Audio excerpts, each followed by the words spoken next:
सर्वेभ्यो नमो नमः। प्रिय विद्यार्थियों, पिछले वीडियो में नवमी कक्षा के तृतीय पाठ गोदोहनम के तृतीय दृश्य में मैंने ये बताया था कि चंदन अपनी पत्नी से कहता है कि अरे मल्लिका आओ, कुम्हार के पास चलते हैं, क्योंकि हमें दूध के लिए बर्तन की व्यवस्था भी करनी है। इस प्रकार कह करके वो दोनों कुम्हार के पास चलते हैं। आगे चतुर्थ दृश्य में कहानी देखते हैं क्या होता है। चतुर्थम दृश्यम, कुंभकारः, घड़ा बनाने वाले को कुंभकार बोलते हैं। कुंभम करोति इति कुंभकारः। वो घड़ा बना रहा था और उस समय घट रचनायाम लीनः गायति, घड़ा बनाने में लीन होकर गाता है। जब वो घड़ा बना रहा था, उस घड़े बनाने के कार्य में, घड़े रचना के कार्य में लीन होकर, तल्लीन होकर के वो गाता है। क्या गाता है? ज्ञात्वापि जीविका हेतु रचयामि घटानहं, जीवनं भंगुरं सर्वं यथैष मृत्तिका घटः। देखते हैं सबसे पहले इस श्लोक के अन्वय को। यथा एषः मृत्तिका घटः तथा सर्वं जीवनं भंगुरं ज्ञात्वा अपि घटान रचयामि। यथा, जिस प्रकार से, अन्वय के हिसाब से अर्थ को समझेंगे, बहुत आसानी से समझ में आ जाएगा। यथा, जिस प्रकार, एषः मृत्तिका घटः, एषः मतलब यह, मृत्तिका घटः, यह मिट्टी का घड़ा, सर्वम जीवनम भंगुरम, सारा का सारा जीवन भंगुर होता है, अर्थात टूट जाता है। ये गिरने के बाद ये जो घड़ा है ये टूट जाता है। यथा एषः मृत्तिका घटः, जिस प्रकार से यह मिट्टी का घड़ा गिर करके टूट जाता है, तथा उसी प्रकार सर्वम जीवनम, ये संपूर्ण जीवन भी भंगुरम, क्षण भंगुर है, कुछ ही दिन के लिए रहने वाला है। इस बात को ज्ञात्वापि, जानकर भी, घटान रचयामि, मैं घड़ों को बना रहा हूँ। कहने का मतलब, तात्पर्य यही है कि हमारा जीवन इस मिट्टी के घड़े की तरह क्षणभंगुर है। मैं इस बात को जानता हूँ, फिर भी मैं घड़ों को बना रहा हूँ। संधि विच्छेद वाले शब्द देख लेंगे।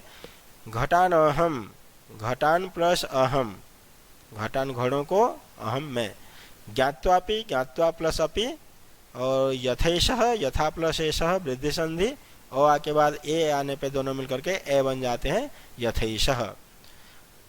फिर चंदन उस कुंभकार को देख करके कहता है, नमस्करोमि तात, हे श्रीमन, नमस्करोमि, मैं आपको प्रणाम करता हूँ, नमस्कार करता हूँ। इसमें संधि विच्छेद है। नमस्करोमि में नमः प्लस करोमि, नमः नमस्कार, करोमि करता हूँ, तात श्रीमन, कि हे श्रीमन मैं आपको प्रणाम करता हूँ। करोमि क्रियापद है, इसका कर्ता हो जाएगा अहम। 15 घटान इच्छामि, 15 घड़ों की जरूरत है, या 15 घड़े चाहता हूँ। 15 घटान घड़े इच्छामि, चाहता हूँ। इच्छामि क्रियापद है, कर्ता हो जाएगा अहम। किम दास्यति, क्या दोगे? कि हे तात, मैं आपको प्रणाम करता हूँ, 15 घड़े मैं चाहता हूँ, क्या आप देंगे? तो देवेश कहता है, जो कुंभकार है उसी का नाम देवेश। कथम न, क्यों नहीं? विक्रयणाय एव एते, एते, एते मतलब ये सब, क्या? ये सब घड़े विक्रयणाय एव, बेचने के लिए ही हैं। एते, ये सभी के सभी घड़े विक्रयणाय एव, बेचने के लिए ही हैं। घटान गृहाण, घड़े ले जाइए, बहुवचन है, प्रथमा व्यक्ति, ये द्वितीय व्यक्ति बहुवचन है। घट घटो घटा, घटम घटो घटान, तो इन घड़ों को ले जाइए, घड़े ले जाइए, गृहाण ले लीजिए। 500 उत्तर रूप्यकाणि च देहि च, और 500 उत्तर रूपये, 500 रूप्यकाणि रुपये देहि, मुझे दीजिए। देहि क्रियापद है, इसका कर्ता हो जाएगा त्वम, तुम दे दो मुझे। तो देवेश ने कहा, कथम न, क्यों नहीं? विक्रयणाय, क्यों नहीं? ये सारे के सारे घड़े तो बेचने के लिए है, घड़े ले लीजिए और 500 रुपये मुझे दे दीजिए। चंदन फिर बोलता है, साधु, बहुत अच्छा, साधु का मतलब होता है उचितम, बहुत अच्छा। परम मूल्यम तो दुग्धम विक्रिय एव दातुम शक्यते, परम परंतु मूल्यम कीमत, तू तो कीमत तो दुग्धम विक्रिय एव दूध बेच करके ही दातुम शक्यते दे सकता हूँ।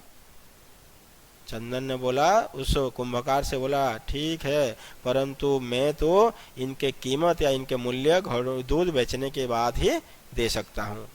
देवेश कहता है फिर, क्षम्यताम पुत्र, माफ करना बेटा, क्षम्यताम पुत्र, माफ करना बेटा, मूल्यम बिना तू एकम अपि घटम न दास्यामि, मूल्यम बिना, कीमत के बिना, मूल्य के बिना तो एक भी घड़ा नहीं दूंगा। माफ करना बेटा, बिना मूल्य के तो मैं एकम अपि, एकम प्लस अपि, एक भी घटम न दास्यामि, घड़ा नहीं दूंगा। फिर मल्लिका कहती है, स्व आभूषणम दातुम इच्छति, अपने आभूषण देने की इच्छा करती है, वो अपने आभूषण देना चाहती है। तात यदि अधुनैव मूल्यम आवश्यकम तर्हि गृहाण एतत् आभूषणम, कि तात, हे श्रीमान, यदि अगर अधुनैव, संधि विच्छेद है इसमें, अधुना प्लस एव, अधुना का मतलब अब, एवं नहीं अभी ही, यदि अभी ही इसी वक्त ही मूल्यम आवश्यकम, कीमत की जरूरत है, तर्हि तो गृहाण एतद आभूषणम, एतद आभूषणम गृहाण, इन आभूषणों को, इन गहनों को गृहाण ले लो। मल्लिका बोलती है, हे श्रीमान, यदि अभी ही पैसे की जरूरत है, मूल्य की जरूरत है, तो मेरे इन आभूषणों को ले लीजिए। देवेश कहता है फिर पुत्री के, अरे बेटी, न अहम पाप कर्मम करोमि, न प्लस अहम, मैं ऐसा पाप कर्म नहीं कर सकता हूँ।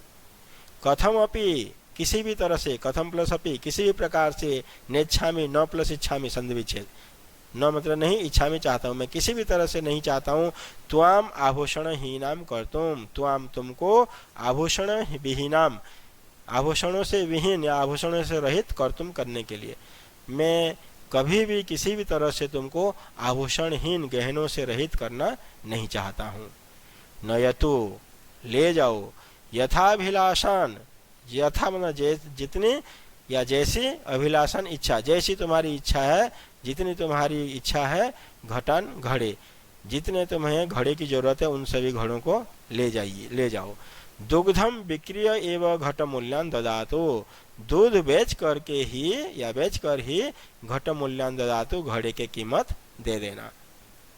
देवेश बोलता, अरे बेटी, मैं ऐसा पाप कर्म नहीं करना चाहता हूँ, नहीं करूँगा, किसी भी तरह से मैं तुम्हें आभूषण से विहीन नहीं करना चाहता हूँ या नहीं देखना चाहता हूँ।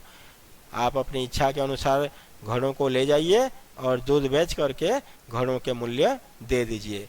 फिर उभो, दोनों के दोनों कहते हैं, धन्यो असी तात, धन्य हो महाराज, धन्यो असी, धन्य हो, संधि विच्छेद यहाँ पे है, धन्य प्लस असी, धन्योसी। अब इस पैराग्राफ में जो भी संधियुक्त पद आए थे उनको देखते हैं। एकम अपि, एकम प्लस अपि, हलन म में अ मिल जाएगा, म पूरा हो जाएगा। दातुम इच्छति, दातुम प्लस इच्छति, हलन म में ई मिल जाएगी तो संयोग हो जाएगा, म पूरा हो जाएगा, दातुम इच्छति। धन्योसी, धन्य प्लस असी, विसर्ग से पहले अ है, विसर्ग के बाद अ है। इस सिचुएशन में क्या होता है, विसर्ग को ओ हो जाता है और बाद वाले अ को अवग्रह चिन्ह में बदल दिया जाता है। इसको ये उत्तर संधि है। यथाभिलषितान, यथा प्लस अभिलषितान। अधुनैव, अधुना प्लस एव, वृद्धि संधि और आके बाद ए आने पे ए बन जाता है। नेच्छामि, न प्लस इच्छामि, गुण संधि और के बाद ये आने पे दोनों मिलकर के ए बन जाते हैं, नेच्छामि। कुछ पर्यायवाची शब्द, साधु, साधु का पर्यायवाची है उचितम, अच्छा, साधु का मतलब अच्छा, उचितम मतलब अच्छा। यथाभिलषितान, यथा जैसी, अभिलषितान मन चाहिए जितनी इच्छा हो, यथेच्छम। पंचमम दृश्यम, मासानंतरम संध्या काल, मास प्लस अनंतरम संधि विच्छेद है यहाँ पे, दीर्घ संधि, एक महीने के बाद, अनंतरम मतलब पश्चात या बाद। संध्या काल शाम का दृश्य है, समय है, शाम का समय। एकत्र रिक्ताः नूतन घटाः सन्ति, एकत्र एक तरफ, नूतन घटाः रिक्ताः सन्ति, नए नए घड़े रिक्त हैं या खाली नए नए घड़े रखे हुए हैं। एक तरफ नए नए घड़े खाली रखे हुए हैं। अपरत्र और दूसरी ओर दुग्ध क्रेतारः दूध खरीदने वाले, च अन्य और दूसरे ग्रामवासिनः आसीनः गांव वाले खड़े हैं। ये दृश्य है कि 1 महीने के बाद शाम का समय एक तरफ नए नए घड़े खाली रखे हुए हैं और दूसरी तरफ दूध खरीदने वाले तथा गांव वाले खड़े हैं। चंदन बोलता है, धेनुम प्रणम्य मंगल आचरणम मल्लिकाम आह्वयति। धेनुम प्रणम्य गाय को प्रणाम करके, प्रणम्य में प्र उपसर्ग नम धातु ल्यप प्रत्यय, इसका पर्यायवाची हो जाएगा नत्वा।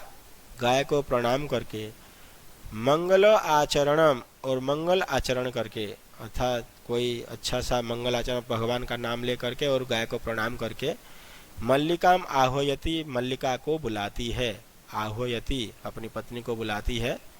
मल्लिके सत्वरम आगच्छ, अरे मल्लिका सत्वरम आगच्छ जल्दी आओ। सत्वरम का पर्यायवाची शीघ्रम, हिंदी में जगह मीनिंग जल्दी, जल्दी आगच्छ आओ। आगच्छ क्रियापद है, इसका कर्ता जगह तुम जल्दी आओ। मल्लिका कहती है, आयामी नाथ, आयामी आती हूँ, आगच्छामि पर्यायवाची आती हूँ स्वामी। दोहनम आरभस्व तावत, तावत तक तप, दोहनम दूध दोहना, आरभस्व आरंभ करो, शुरू करो, दूध निकालना तो शुरू करो। आती हूँ स्वामी, तब तक दूध निकालना आरभस्व शुरू करो। चंदन, फिर चंदन कहता है, यदा धेनुः समीपम गत्वा दोग्धुम इच्छति, यदा जब धेनुः समीपम गत्वा गाय के पास जाकर दोग्धुम इच्छति दोहने के लिए चाहता है, गाय को दोहना चाहता है, दूध निकालना चाहता है, तदा धेनुः पृष्ठपादेन प्रहरति, तब धेनुः गाय पृष्ठपादेन पिछले पैरों से या पैर से प्रहरति प्रहार करती है। जब धेनु के पास, गाय के पास जा करके वो दोहना चाहता है, दूध निकालना चाहता है, तब गाय पिछले पैर से प्रहार करती है। चंदनश्च पात्रेण सह पतति, चंदनश्च यहाँ संधि विच्छेद है, चंदन प्लस च, विसर्ग संधि, विसर्ग को स हो जाएगा। और चंदन पात्रेण सह पतति, बर्तन के साथ ही पतति गिर जाता है। फिर वो बोलता है, नंदिनी दुग्धम देही, अरे नंदिनी दुग्धम देही, दूध दो। नंदिनी गाय को कहता है, अरे नंदिनी दुग्धम देही, दूध दो। किम जातम ते किम जातम, तुम्हें क्या हो गया। ते तुम्हें, किम क्या, जातम हो गया, तुमको क्या हो गया। पुनः प्रयासम करोति, पुनः फिर से प्रयासम करोति, दूध निकालने का प्रयास करता है, प्रयत्न करता है। नंदिनी च पुनः पुनः पाद प्रहारेण ताड़यित्वा चंदनम रक्त रंजितम करोति। च नंदिनी, और नंदिनी जब वो बार बार प्रयास करता है, और नंदिनी भी पुनः पुनः बार बार पाद प्रहारेण, पैर के प्रहार से, पांव के प्रहार से, ताड़यित्वा मारकर, चंदनम रक्त रंजितम करोति, चंदन को खून से लथपथ कर देती है। और नंदिनी भी बार बार अपने पैरों से मारकर चंदन को रक्त रंजित कर देती है। हा अरे हतो अस्मि, अरे मैं मारा गया, हतः अस्मि, संधि विच्छेद यहाँ पे, हतः प्लस अस्मि, अरे मैं मारा गया। चित्कारम कुर्वन् पतति, चित्कार करता हुआ, चिल्लाता हुआ पतति गिर जाता है। सर्वे आश्चर्येण चंदनम अन्योन्यम च पश्यन्ति, सर्वे सभी के सभी जो वहाँ पे खड़े थे, दूध खरीदने वाले और गांव वाले, आश्चर्येण आश्चर्य से चंदनम, चंदन को, अन्यो अन्यम च और एक दूसरे को, अन्योन्यम एक दूसरे को, परस्परम एक दूसरे को, पश्यन्ति जब वो चंदन नीचे गिर जाता है तब सभी आश्चर्य से चंदन को और एक दूसरे को पश्यन्ति देखते हैं। चलिए इस पैराग्राफ में जो भी संधि विच्छेद वाले शब्द हैं उन पर नजर डाल देते हैं। मासानंतरम, मास प्लस अनंतरम, अ और अ मिलकर के आ बन जाएगा दीर्घ संधि। मंगल आचरणम, मंगल प्लस आचरणम दीर्घ संधि। चंदनश्च, चंदन प्लस च, विसर्ग के बाद च छ आने पर विसर्ग को स हो जाता है, चंदनश्च। हतो अस्मि, हतः प्लस अस्मि, विसर्ग से पहले अ, विसर्ग के बाद अ, दोनों मिलकर इस सिचुएशन में क्या होता है, विसर्ग को ओ हो जाता है और बाद वाले अ को अवग्रह चिन्ह हो जाता है, तो हतोस्मि बन जाता है। पर्यायवाची शब्द कुछ देख लेते हैं। प्रणम्य, प्रणम्य मतलब प्रणाम करके, नत्वा नमस्कार करके या झुक करके। सत्वरम शीघ्रम जल्दी, आयामी आता हूँ, आगच्छामि आता हूँ। तो प्यारे बच्चों, यदि मेरा ये वीडियो आप सबको पसंद आया तो इसे लाइक कीजिए, शेयर कीजिए और मेरे चैनल को सब्सक्राइब जरूर कीजिए। थैंक यू, धन्यवाद। जयतु संस्कृतम, नमो नमः।